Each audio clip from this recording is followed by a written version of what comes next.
Rumi wrote, "The wound is the place where the light enters you." But what if that light isn't soft? What if it doesn't illuminate, but blinds? What if before it heals, it burns away everything you thought you were? Maybe you're listening to this with a weary heart. Maybe it's one of those days when your soul drags itself along in silence, when the world outside seems to move on, but inside you there's still a hole no one sees.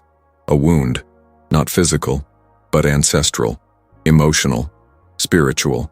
A pain you've learned to hide with polite smiles, with phrases like, "It's okay," even when everything inside you is screaming for peace. Have you ever felt this way? Like your soul has aged prematurely? Like you've been forced to grow up at the very moment you should just feel?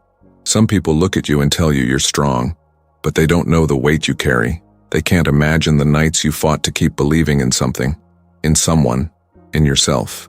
But there is something that few people realize. There's a kind of soul that even wounded doesn't lose its youth, a kind of spirit that carries lightness, even after weathering storms, that keeps a sparkle in its eyes, even after tears. Why? What makes some people so mysteriously young inside, even after the pain? Is it denial? Is it a shield? Or is there a wisdom hidden in the wound? A spiritual truth that transforms pain into light, but only when you stop running from it? You may not realize it now, but everything you've experienced has left its mark. And maybe these marks aren't destroying you. Maybe they're trying to wake you up. The youth of the soul does not come from the absence of suffering. It is born from the courage to feel without hardening, to continue loving even after being broken, to look within and not get lost in the void. Rumi called this sacred alchemy, the art of letting pain purify you, without poisoning you, the ability to bleed and still flourish. Do you feel like you carry something like that? Have you ever noticed that? Despite everything that's happened to you, there's still a pure part of you inside, a part of you that hasn't died, that still believes in love, in healing, and starting over. Maybe that's why you're here now. Maybe your soul is searching for more than answers. Maybe it's searching for connection, for mirrors, for words that come not from the mind but from the heart. Because deep down, there's a light inside you, an ancient flame, almost forgotten, but one that insists on not going out. What if I told you that light isn't there despite of pain, but because is it? What if you were looking at your wound the wrong way? What if the youth of your soul was not lost, but merely covered by layers of survival? What if now is the time to peel back those layers? Write in the comments if you feel this way too. If, in the midst of your pain, there is still a part of you that wants to truly live again. If you've ever felt that burning light before healing, because this video is for you. If you feel that this message touched you in any way, comment below. My wound still throbbing, but I want to understand your light. Your comment is not just text. It is an act of courage. It's you telling the world and yourself that you're ready to stop hiding what hurts and start listening to what your soul wants to tell you. And before you go, take a deep breath, because what comes next is not easy, but it is necessary. If this journey makes sense to you, if these words are finding parts of you that you didn't even know needed to be heard, leave a like, subscribe to the channel, not out of vanity, but so as not to get lost along the way. Here, each video is a mirror of pain, and also a breath of liberation, because now, we're going deep. Now, let's talk about what no one sees, but that accompanies you every day. The silent pain that shapes the way you love, trust, and see yourself. The wound that no one treated, but it's still open, waiting for you. Do you feel like you matured too soon? As if life ripped your innocence away before you could even understand what was happening? There's a silent pain that lives in many souls, but that almost no one talks about. It's the pain of having become strong too soon. The pain of carrying emotional responsibilities that weren't yours. The pain of having become the pillar of everything, while inside you just wanted a hug. It doesn't show in photos, it's not on your resume, but it's there, hidden behind the smiles you practiced to disguise. Maybe you learned not to bother, to be that understanding person, the one who listens, welcomes, understands, but is almost never understood. You realized early on that the people around you didn't know how to deal with their own emotions, so you tried to be the balance, but no one asked you how you were. No one wanted to know what you were feeling. You had to swallow tears in the dark, Say everything was okay even when your chest hurt, and carry on, as if you weren't falling apart inside. And now, perhaps, you don't even know how to feel light again. The weight has become routine. Silence has become shelter. Pain has become identity. You know what almost no one admits? That many people who seem wise, centered, and aware are actually exhausted. They carry a weary soul, a soul that has seen too much, that has felt too much, that has held the world together while no one else was watching. And it's this kind of pain that ages you inside. But there's something else. Sometimes this pain doesn't just come from what happened to you. It comes from what didn't happen, from the love you didn't receive, from the hug that never arrived, from the "I see you," no one said. It comes from silent abandonment, from rejection disguised as indifference, from that feeling that no matter how hard you try, you're never anyone's priority. And then you learn to settle for less, for crumbs. You begin to adapt to the shallow, to pretend everything is fine in relationships that don't nourish you, in jobs that drain you, in silences that hurt. But you know what hurts the most? It's that even after going through all this, you still love, you still believe, you still dream, and that, as much as it may seem like weakness, is strength, a rare strength, the strength to remain sensitive in a world that insists on hardening you. Maybe that's why some people look at you and say, "There's something different about you." They can't explain it, but they feel it. They sense the depth in your gaze, the silent presence, the ancient energy, as if you've lived 1,000 lives in one, as if your soul carries invisible marks, but full of meaning. The thing is, some wounds don't heal completely. They stay there, but over time they stop being open cuts and become portals. Portals of empathy, of sensitivity, of truth. Can you feel it? That feeling that, even with everything you've been through, you still carry something pure, something light, something that wants to blossom again? But then comes the fear, because after so much pain, we learn to protect ourselves even from beauty. We avoid feeling too much. We love half-heartedly. We smile with fear. And without realizing it, we move away from ourselves. This is the invisible pain, not the one that bleeds, but the one that dries up inside. The pain of someone who had to build emotional armor to survive, but now wonders if they can still live without it. And this isn't about weakness, it's about survival, about how your soul found a way to carry on, to not collapse, to keep going, even when no one held your hand. But there comes a time when this armor starts to weigh too much, and you start to wonder, is it possible to be strong without closing myself off?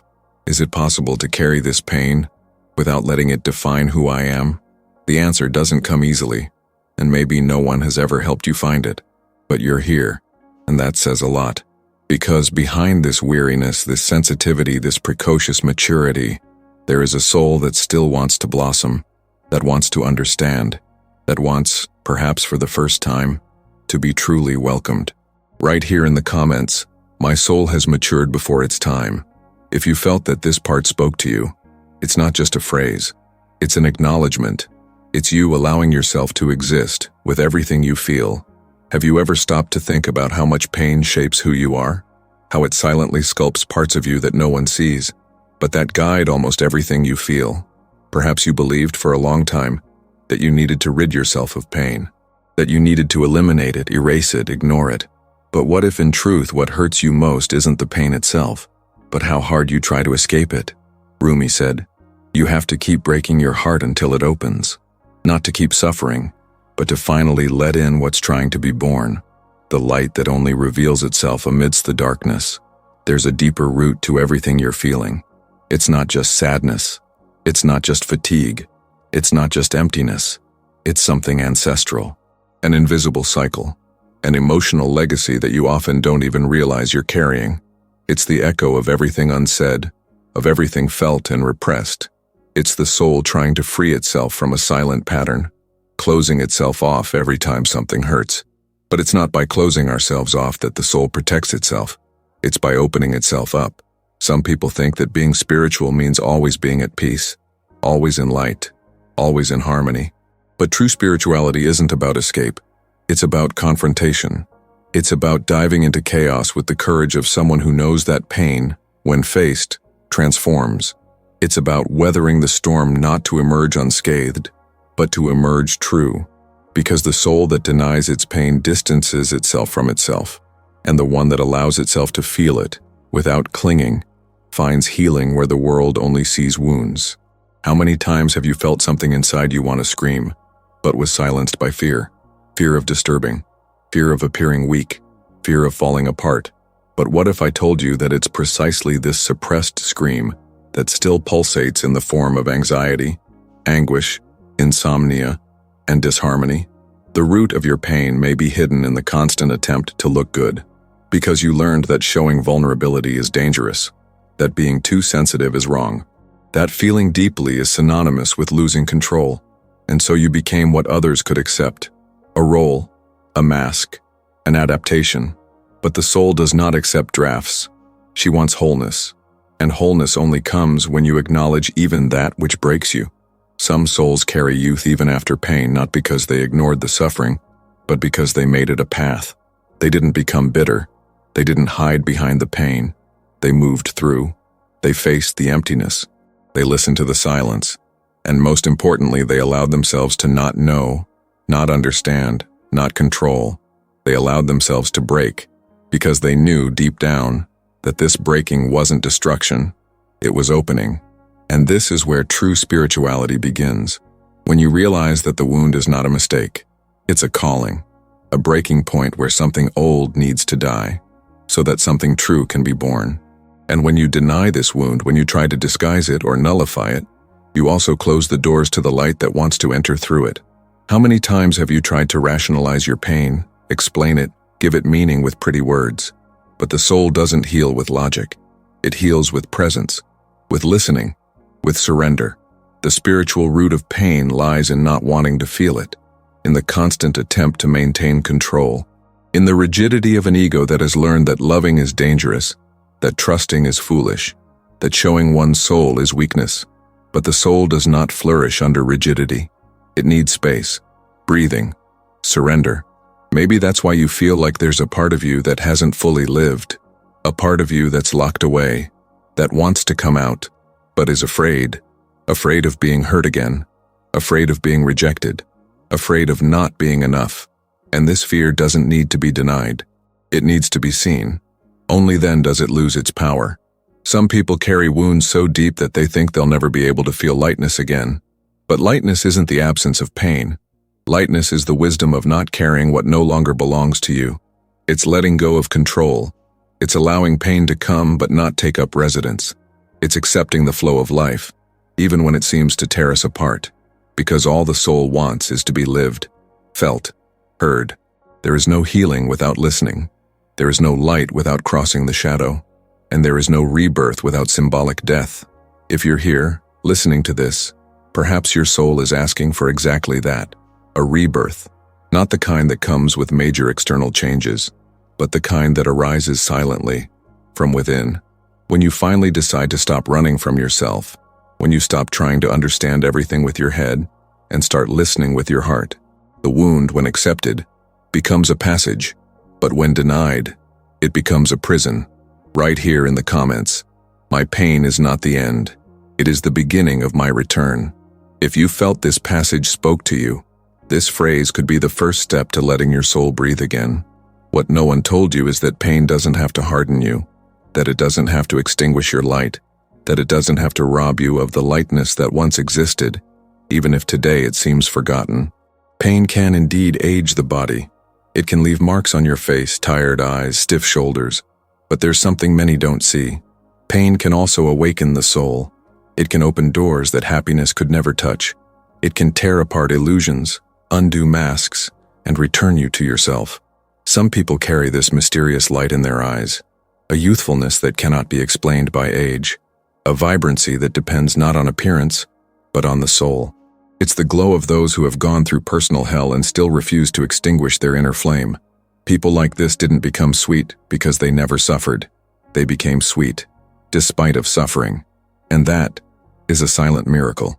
This is the key that many spend their entire lives searching for outside themselves. They look for it in books, in promises, in relationships, in retreats. But the truth is, it's always been inside. Always. only hidden beneath layers of fear, denial, and emotional defenses created to survive. And while you try to control your life so you don't feel pain, you also prevent true healing from happening. The key isn't to shield yourself. You don't have to understand everything. It's to allow yourself to feel, deeply, honestly, without censorship. Because the soul doesn't want explanations. It wants experience. It wants truth. And the truth, when it enters, hurts at first, but frees later. This is why the youth of the soul is not measured by the number of springs. It is measured by the capacity to feel, to remain vulnerable, to not allow the bitterness of pain to kill the sweetness within. There is something deeply spiritual in maintaining tenderness after trauma, in continuing to offer love after rejection, in continuing with faith even after a fall. And here's the twist that changes everything. You no longer have to fight what you feel. You no longer have to pretend you've overcome what's still throbbing.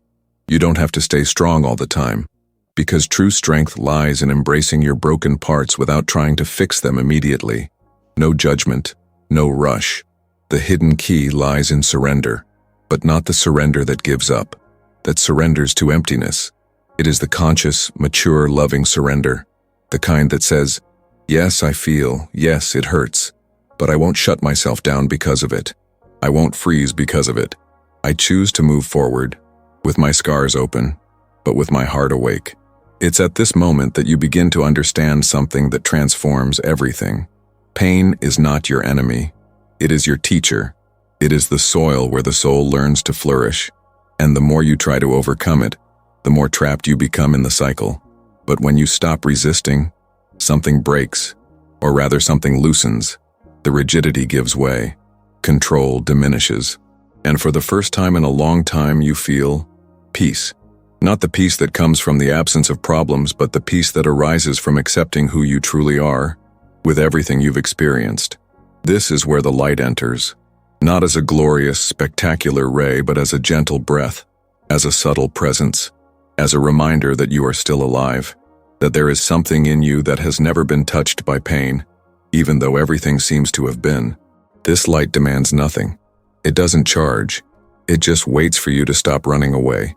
And when you stop, even for a moment, it comes. And when it comes, it doesn't matter how old your body is, how many losses you've faced, how many times you've been rejected or forgotten, because you realize there's something inside you that has always been whole, always, even when everything else was falling apart. This is the key so many souls seek without knowing it, the ability to embrace pain without identifying with it, to honor the wound without becoming it, to acknowledge the scar and still choose the light. That's why some people shine, because they didn't let their scars become shackles. They made them wings. They didn't extinguish the light. They learned to shine with it, even on the darkest nights. You can too. Right here in the comments. My scar is my flame. If this passage touched you, if some part of it resonated with your soul, keep this phrase as a symbol of your silent awakening. Perhaps you experienced abandonment so profound, so silently cruel, that a part of you simply decided never to truly trust again. It wasn't a conscious choice. It wasn't a vow made aloud. It was something that happened inside you, like a survival reflex. You began to smile less with your eyes. You began to measure every gesture of affection with a suspicious weight. And even though your body continued to live, something inside you withdrew, a part of you that was light, spontaneous, affectionate, closed off. Forever? No. But in that moment, yes. You didn't realize it, but by protecting your heart, you also silenced your soul.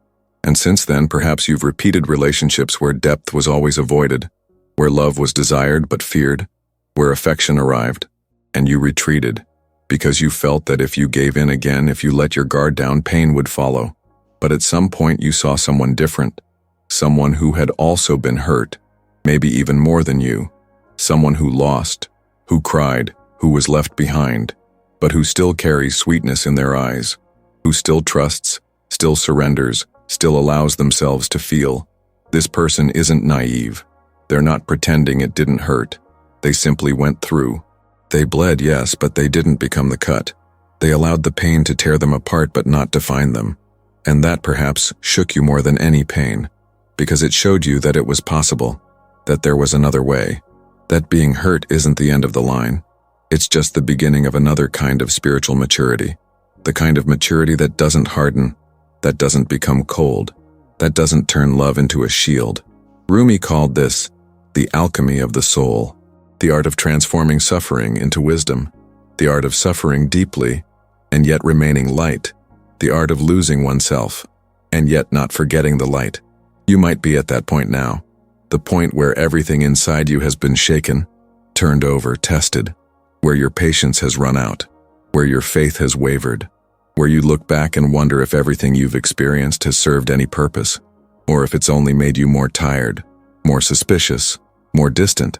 But what if everything you've been through was preparing you for this very moment, the moment to stop running from pain and start moving through it, with presence, with truth, with courage?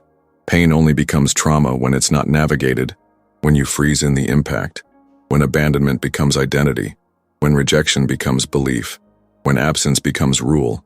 But when you allow pain to flow, to speak, to move, it too dissolves. It becomes a path. Perhaps now you can understand what that person had in their eyes.